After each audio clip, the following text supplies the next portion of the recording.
Welcome to BPSC maker. दोस्तों आज है 13 अक्टूबर 2021 और 13 अक्टूबर 2021 से संबंधित बिहार करंट अफेयर्स और साथ ही राष्ट्रीय और अंतर्राष्ट्रीय घटनाओं से करंट अफेयर्स के जितने भी प्रश्न बनेंगे वो सभी मैं आपको इस वीडियो में बताऊंगा। लेकिन जो पिछले वीडियो मैंने आपसे प्रश्न पूछा था सबसे पहले उसे देख लेते हैं। तो पिछले वीडियो का हमारा प्रश्न था कि केंद्र सरकार ने हाल ही में पीएम मित्र योजना के तहत कितने टेक्सटाइल पार्क स्थापित करने के लिए अपनी मंजूरी दी है। इस प्रश्न के बारे में मैंने आपको कंप्लीट जानकारी दिया था और आपको इसका राइट आंसर बताया था ऑप्शन नंबर सी, यानी कि 7 नए टेक्सटाइल पार्क स्थापित करने की मंजूरी अभी हाल ही में दिया गया है केंद्र सरकार के द्वारा। और यहाँ पर आपको ध्यान रखना, ये पीएम मित्र योजना के तहत इसका निर्माण किया जाएगा। तो यहाँ पर आपको इस बात का ध्यान रखना है, इस सीरीज के जितने वीडियो चैनल पे अपलोड होते हैं सभी को निरंतर देखने का आदत बनाइए। इससे आपकी तैयारी बहुत ज्यादा स्ट्रांग होगी और बिहार में जितनी भी परीक्षाएं आयोजित होगी उसमें आप बेहतर स्कोर कर पाएंगे। अब यहाँ पर हम चलते हैं सीधे पहले प्रश्न पे। एक एक करके मैं आपको सारे प्रश्न बताऊंगा और इनसे संबंधित जो एक्स्ट्रा फैक्ट्स होंगे वो भी आपको बताऊंगा। आपको इस पूरे वीडियो को ध्यानपूर्वक देखना है और जो वीडियो के अंत में आपसे प्रश्न पूछा जाएगा उसका आंसर आपको कमेंट बॉक्स में कमेंट करके देना है। तो यहाँ पर आज का हमारा पहला प्रश्न है, हाल ही में हरियाणा के कुरुक्षेत्र में आयोजित नेशनल स्वाद चैंपियनशिप में बिहार के खिलाड़ियों ने कुल कितने पदक जीते हैं। यह बिहार करंट अफेयर्स के दृष्टिकोण से बहुत इंपॉर्टेंट प्रश्न है और इसका राइट आंसर है हमारा ऑप्शन नंबर डी, यानी कि बिहार के खिलाड़ियों ने कुल 18 पदक अपने नाम किया है इस चैंपियनशिप में, जिसका नाम है नेशनल स्वाद चैंपियनशिप, जो कि अभी हाल ही में हरियाणा के कुरुक्षेत्र में आयोजित हुआ था। अब यहाँ पर इस प्रश्न बारे में आपको कंप्लीट जानकारी दे दूं कि कुरुक्षेत्र हरियाणा में आयोजित नेशनल स्वाद चैंपियनशिप में बिहार के खिलाड़ियों ने कुल 18 पदक जीते हैं। अब यहाँ पे हम बात करें 18 मेडल में से कौन कौन से मेडल थे, तो 12 स्वर्ण अर्थात 12 गोल्ड, 4 रजत अर्थात 4 सिल्वर और 2 कांस्य अर्थात 2 ब्रॉन्ज पदक इसमें शामिल थे कुल 18 में से।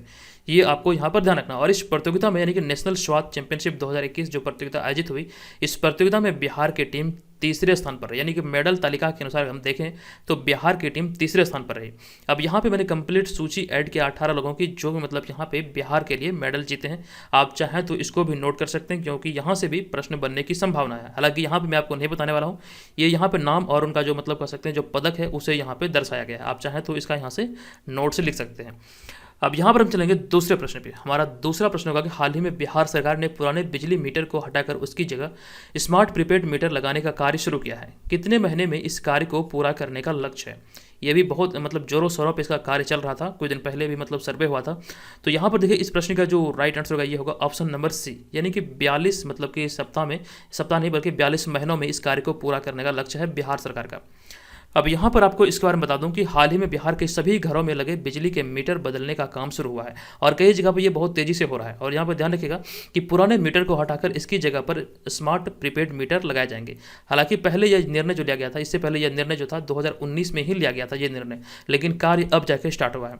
आप लोगों के इलाके में भी ये हो रहा होगा। जहाँ पर मैं अभी वर्तमान समय में रह रहा हूँ तो यहाँ पे फिलहाल 2 दिन पहले ही ये सर्वे करके गया था और उसके बाद मैंने यहाँ पर थोड़ी सी छानबीन की तो मुझे कुछ डिटेल इन्फॉर्मेशन मिला, तो यहाँ पर मैं आपको इसके बारे में बता रहा हूँ।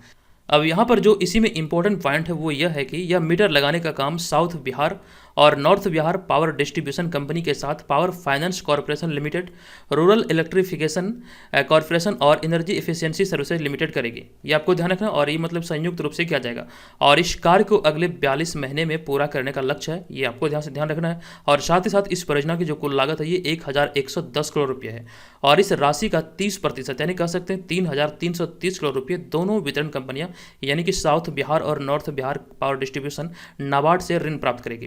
यानी इसके लिए नाबार्ड से ऋण लिया जाएगा 30% के लिए, जो कि मतलब इसमें सहयोग करेगा इस कार्य को। यहाँ से ये जो आंकड़े वाले जो पॉइंट होते हैं ये आपके बीपीएससी प्री मेंस और साथ ही साथ आपको इंटरव्यू तक आपकी मदद करता है।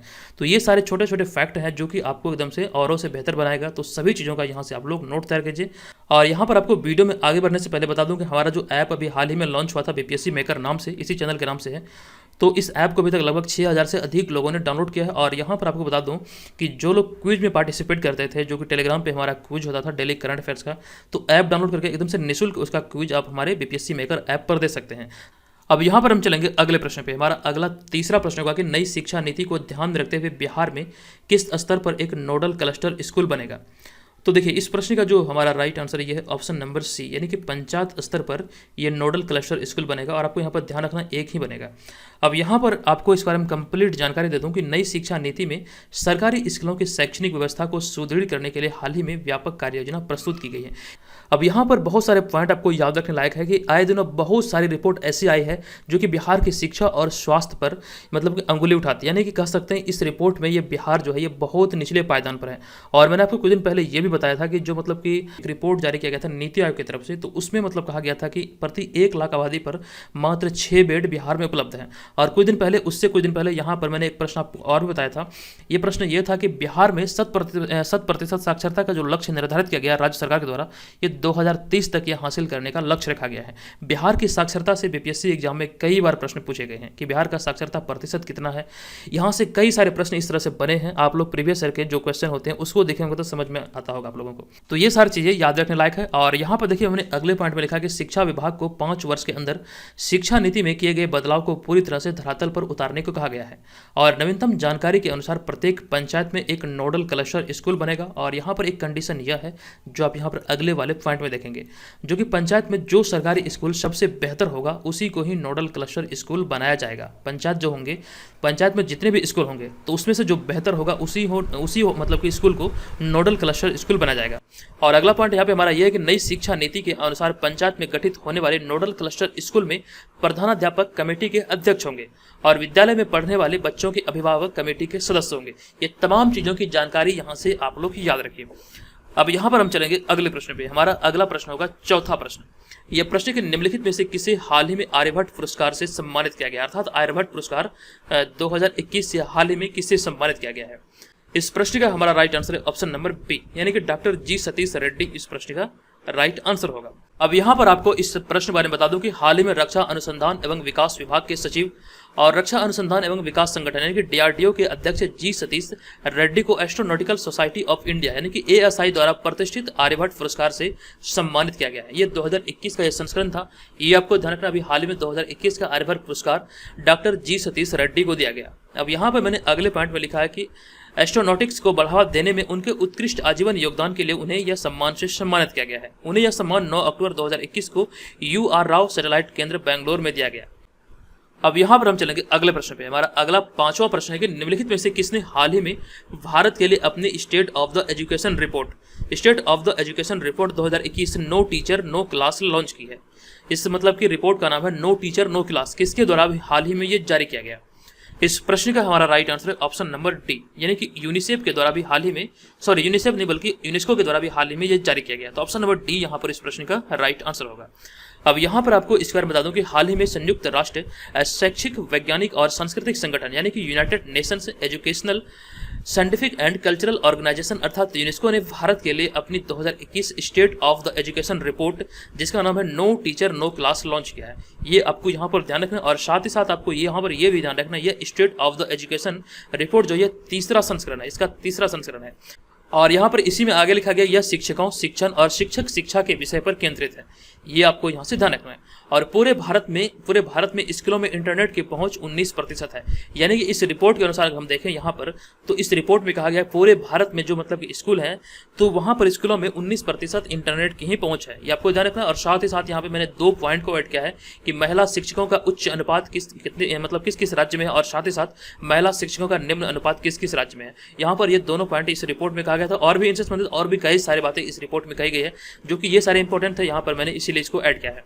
तो अगर हम बात करें महिला शिक्षकों का उच्च अनुपात की तो चंडीगढ़, दिल्ली, केरल, पंजाब और तमिलनाडु क्रमशः ये सभी जो राज्य हैं यहाँ पर महिला शिक्षकों का अनुपात मतलब कि उच्च है। और वहीं पर अगर हम बात करें निम्न अनुपात की तो त्रिपुरा, असम, राजस्थान, झारखंड और बिहार ये क्रमशः में सभी मतलब राज्य को लिखा गया है। तो यहाँ पर आप याद रख सकते हैं बिहार सबसे नीचे इस पायदान में है। आपको ध्यान रखना है महिला शिक्षकों की अगर हम बात करें अनुपात की तो मतलब सभी राज्यों में जो मतलब बिहार अपना राज्य है ये मतलब कि बहुत नीचे है। लेकिन यहाँ पर आपको एक बात ध्यान रखना होगा, टाटा के द्वारा एक रिपोर्ट जारी किया गया था, ऐसे ही कुछ एक प्रश्न था जो कि मैंने आपको बताया था। तो वहाँ पर मैंने आपको चर्चा करते हुए बताया था कि मतलब कुछ इस तरह का रिपोर्ट था कि जिसमें मैंने आपको बताया था कि उस रिपोर्ट में कहा गया कि सर्वाधिक महिला पुलिसकर्मी जो है बिहार में है। आई होप कि ये बात आपको याद होगा, मैंने कुछ दिन पहले आपको शायद बताया था। ठीक है, जनवरी का या फरवरी का ये करंट अफेयर्स था जहाँ पे मैंने आपको इस बात को बताया था। अब यहाँ पे हमारा अगला छठा प्रश्न है कि निम्नलिखित में से किन्हें हाल ही में अर्थशास्त्र के लिए साल 2021 का नोबेल पुरस्कार मिला है। इंपॉर्टेंट प्रश्न है और इस प्रश्न का हमारा राइट आंसर है ऑप्शन नंबर ई, यानी कि उपयुक्त में से एक से अधिक वाला सेक्शन यहाँ पे राइट होगा। ये प्रश्न थोड़ा सा इंटरेस्टिंग है, अभी मैं आपको बताऊंगा क्यों ये इंटरेस्टिंग है, क्यों इसे आपको याद रखना चाहिए। तो यहाँ पर सबसे पहले यह ध्यान रखें ऑप्शन नंबर ए ये वाला, ऑप्शन नंबर बी और ऑप्शन नंबर सी, यानी कि David card, Joshua D Angrist और गुइडो डब्ल्यू इम्बेल, ये तीनों को संयुक्त रूप से इस पुरस्कार से यानी कि अर्थशास्त्र के लिए साल 2021 का नोबेल पुरस्कार से सम्मानित किया गया संयुक्त रूप से। ये आपको ध्यान रखना। अब यहाँ पर जो याद रखने लायक चीज है वो आपको यहाँ पर ये ध्यान रखना है, डेविड कार्ड जो ऑप्शन नंबर ए में देख रहे हैं, तो इस अवार्ड में इनका 25% नहीं बल्कि 50% हिस्सेदारी है, यानी कि 100% में 50% हिस्सेदारी जो है ये डेविड कार्ड की है, जबकि बाकी का जो मतलब रिमेनिंग जो 50% है ये इनमें इन दोनों का है। यानी कि यहाँ से आपको ध्यान रखना है कि जोशुआ डी एंग्रिस्ट अमेरिका के और गुइडो डब्ल्यू इम्बेल जो ये इनका पता नहीं मुझे कहाँ के रहने वाले हैं, तो यहाँ पे मैंने इसलिए नहीं लिखा है, तो इन दोनों की जो भागीदारी है बाकी के 50% में संयुक्त रूप से, यानी कि 25-25। तो ये तमाम चीजों को यहाँ से आप लोग ध्यान रखें।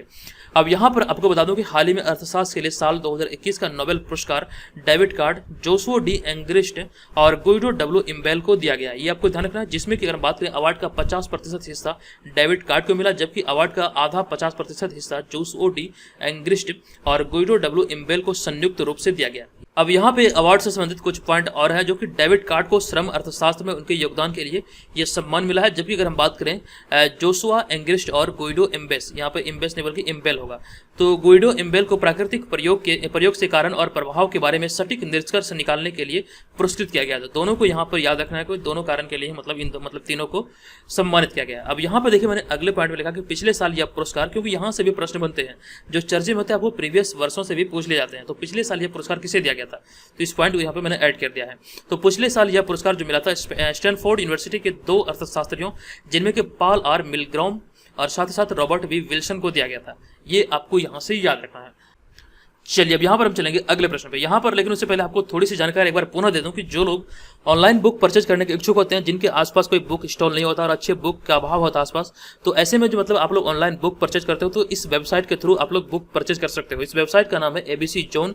आपको इस वेबसाइट का जो मतलब लिंक है और साथ ही साथ ये सारे जो बुक आप यहाँ पे देख रहे हैं काफी प्रसिद्ध बुक है, ये सभी का लिंक आपको इस वीडियो के डिस्क्रिप्शन में मिल जाएगा। आप लोग यहाँ से अगर बुक परचेज करेंगे तो आपको फास्टेस्ट डिलीवरी मिलेगी और साथ ही साथ आपको यहाँ पर बहुत किफायती कीमत में बुक उपलब्ध कराया जाता है। तो एक बार यहाँ से आप लोग बुक मंगा के देखिए, अगर आपको लगे तो यहाँ से मतलब कि जब भी आपको जरूरत पड़े तो यहाँ से आप लोग बुक परचेज कर सकते हैं।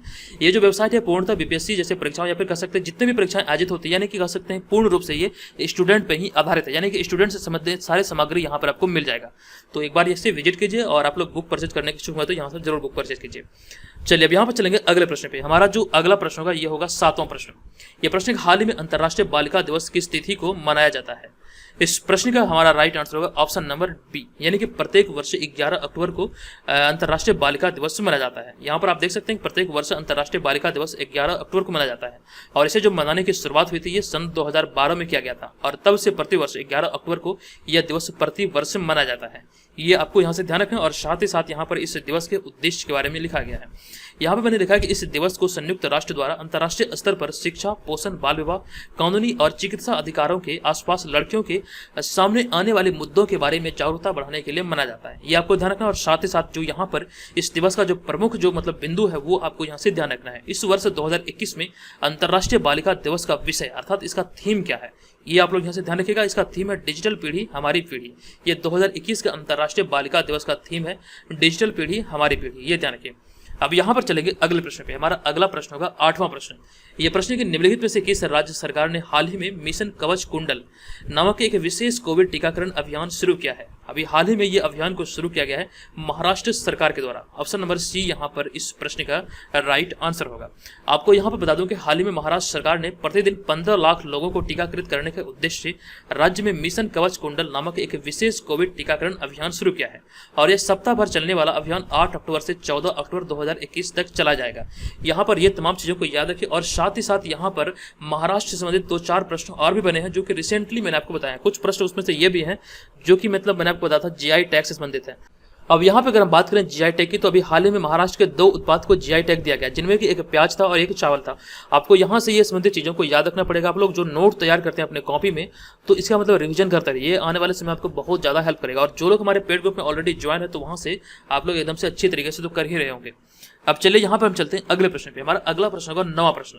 यह प्रश्न होगा, खेल और युवा मामलों के मंत्री अनुराग ठाकुर ने निम्नलिखित में से किस स्टेडियम में हॉकी वीकेंड लीग 2021-22 का शुभारंभ किया है? इस प्रश्न का हमारा right answer option number A यानी कि मेजर ध्यानचंद स्टेडियम इस प्रश्न का राइट आंसर होगा। यहाँ पर आपको बता दूं कि हाल ही में खेल और युवा मामलों के मंत्री अनुराग ठाकुर ने मेजर ध्यानचंद स्टेडियम में दिल्ली हॉकी वीकेंड लीग 2021-22 का शुभारंभ किया है। ये आपको ध्यान रखना। और साथ ही साथ यहाँ पे मैंने इस लीग के बारे में लिखा है कि इस हॉकी लीग का आयोजन भारतीय खेल प्राधिकरण और दिल्ली हॉकी परिसंघ द्वारा मिलकर संयुक्त रूप से किया जाएगा, जिसमें की प्रतियोगिता में कुल 36 टीमें भाग लेंगी। और जब ये प्रतियोगिता स्टार्ट होगा तो इसके बारे में कंप्लीट जानकारी मैं आपको जरूर दूंगा। फिलहाल इसको छोड़ते हैं, चलते हैं अगले प्रश्न पे। हमारा अगला प्रश्न होगा 10वां प्रश्न। हाल ही में खबरों में रहा डीप स्पेस एटॉमिक क्लॉक का संबंध निम्नलिखित में से किस अंतरिक्ष एजेंसी से है? डीप स्पेस एटॉमिक क्लॉक का संबंध अभी जो हाल ही में ये मतलब संपन्न हुआ इसका मिशन, तो अभी इसका जो संबंध है ये नासा से है। ऑप्शन नंबर ए यहाँ पर इस प्रश्न का राइट आंसर होगा। ये मिशन अभी हाल ही में संपन्न हुआ, तो इस वजह से ये बहुत ज्यादा चर्चे में है। अब यहाँ पर आपको बता दूं कि हाल ही में चर्चे में रहा डीप स्पेस एटॉमिक क्लॉक का संबंध अमेरिकी अंतरिक्ष एजेंसी नासा से, यानी कि जो नासा जो है ये अमेरिकी अंतरिक्ष एजेंसी है। अब यहाँ पर इस घड़ी के बारे में बता दूं कि डीप स्पेस एटॉमिक क्लॉक एक अति सटीक पारा आयन परमाणु घड़ी है और इस घड़ी का निर्माण दक्षिणी कैलिफोर्निया में नासा की जेट प्रोपल्शन लेबोरेटरी द्वारा किया गया है। यह आपको ध्यान रखना है, जो कि 25 जून 2019 को लॉन्च किया गया था, जो कि हाल ही में अपने मिशन को सफलतापूर्वक प्राप्त करने के कारण चर्चे में। यहाँ से आपको ये ध्यान रखना है। अब यहाँ पे अगर हम बात करें नासा की, तो नासा के मतलब जो अमेरिकी अंतरिक्ष एजेंसी है, जबकि इसरो की बात करें तो इसरो जो ये मतलब भारत की यानी कि भारतीय अंतरिक्ष एजेंसी है। जबकि अगर बात करें यहाँ पर सुपार्को की, तो सुपार्को जो ये पाकिस्तान की अंतरिक्ष एजेंसी है और जो रोसकॉस्मोस आप देख रहे हैं ये रूस की अंतरिक्ष एजेंसी है। तमाम चीजें यहाँ से आप लोग याद रखिए। अब यहाँ पर हम चलेंगे अगले प्रश्न पे। हमारा 11वां प्रश्न है कि विश्व बैंक की ओर से जारी एक रिपोर्ट के अनुसार वित्तीय वर्ष 2021-22 में भारतीय अर्थव्यवस्था में कितने प्रतिशत की वृद्धि होने की उम्मीद है? ये रिपोर्ट अभी हाल ही में विश्व बैंक की तरफ से जारी किया गया। इस प्रश्न का हमारा right answer option number B यानी कि 8.3%। अब यहाँ पर आपको इस प्रश्न के बारे में बता दूं कि हाल ही में विश्व बैंक की ओर से जारी report shifting gears digitization and services led development के अनुसार वित्तीय वर्ष 2021-22 में भारतीय अर्थव्यवस्था में 8.3% वृद्धि होने की है। ये यहाँ पर आप लोग ध्यान रखें। और साथ ही साथ यहाँ पे बहुत सारे संस्था और भी हैं जो कि भारत के मतलब कि जीडीपी ग्रोथ का अनुमान लगाती है, जो कि यहाँ पर मैंने आगे से ऐड कर दिया, तो आप लोग यहाँ पर कंप्लीट सूची को देख सकते हैं। तो यहाँ पर आपको बता दूं कि वित्तीय वर्ष 2021-22 के लिए विभिन्न संस्था द्वारा जो अनुमान है, इसमें हमने पहला लिखा अंतर्राष्ट्रीय मुद्रा कोष यानी कि IMF, तो इसके अनुसार 9.5%, वैश्विक रेटिंग एजेंसी S&P यानी कि स्टैंडर्ड एंड पुअर्स के अनुसार 9.5%, भारतीय उद्योग परिसंघ के अनुसार 9.5%, रेटिंग एजेंसी क्रिसिल के अनुसार 9.5% और अमेरिकी रेटिंग एजेंसी फिच के अनुसार वर्तमान में 8.7% है। ये कुछ दिन पहले का ही न्यूज है, जो कि शायद 2 या 4 दिन पहले का, जो कि इससे पहले 10% था। ठीक है, इसी को ध्यान रखिएगा और इसे घटा करके अभी हाल ही में 8.7% किया गया। और साथ ही साथ यहाँ पे हमारा अगला है इंडिया रेटिंग एंड रिसर्च, तो इसके अनुसार 9.6%, केयर रेटिंग्स के अनुसार 10.2%, मूडीज इन्वेस्टर्स के अनुसार 9.6% और इसके बाद यहाँ पे हमारा अगला है एशियाई विकास बैंक, तो इसके अनुसार 10%। और यहाँ पे भी मैंने पिछले प्रश्न में आपको बताया कि विश्व बैंक के अनुसार 8.3% ये ग्रोथ रेट का अनुमान है। तो तमाम चीजें यहाँ से आपको याद रखनी चाहिए। अब यहाँ पे हमारा अगला प्रश्न है कि निम्नलिखित बैंकों में से किस बैंक ने हाल ही में 6S अभियान शुरू किया है? अब ये अभियान क्या है और किसके द्वारा शुरू किया गया, कंप्लीट चीजों को हम लोग देखेंगे। हालांकि यहाँ पर जो इसका राइट आंसर है ये ऑप्शन नंबर सी यानी कि PNB अर्थात पंजाब नेशनल बैंक इस प्रश्न का राइट आंसर होगा।